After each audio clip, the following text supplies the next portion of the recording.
Obrigado, Senhor, pela minha família.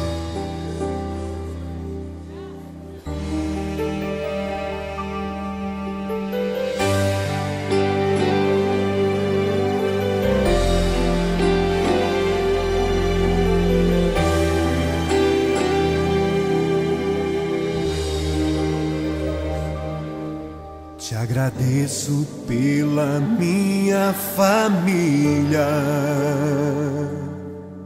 e por tua presença no meu lar. Te agradeço pelo pão de cada dia que o Senhor nunca deixou faltar. Te agradeço pela nossa harmonia. Só em Ti, Senhor, podemos confiar. Já te agradeço pelas Tuas maravilhas e os milagres que ainda há de operar.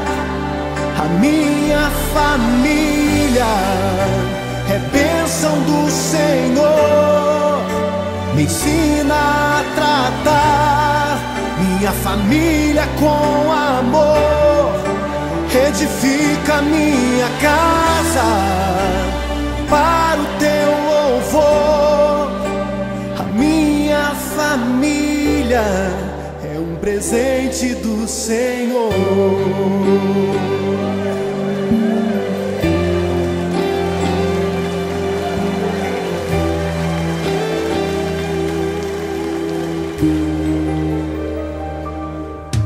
Te agradeço pela minha família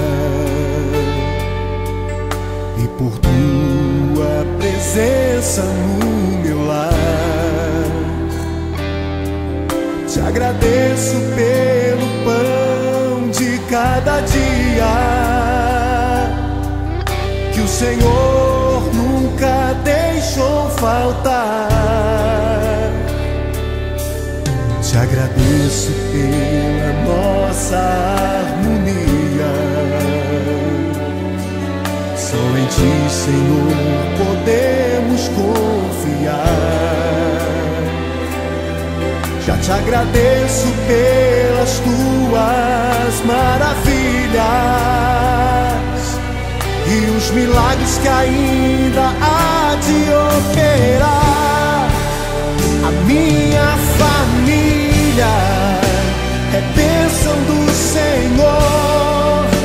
Me ensina a tratar minha família com amor. Edifica minha casa para o Teu louvor. A minha família é um presente do Senhor. A minha família é bênção do Senhor.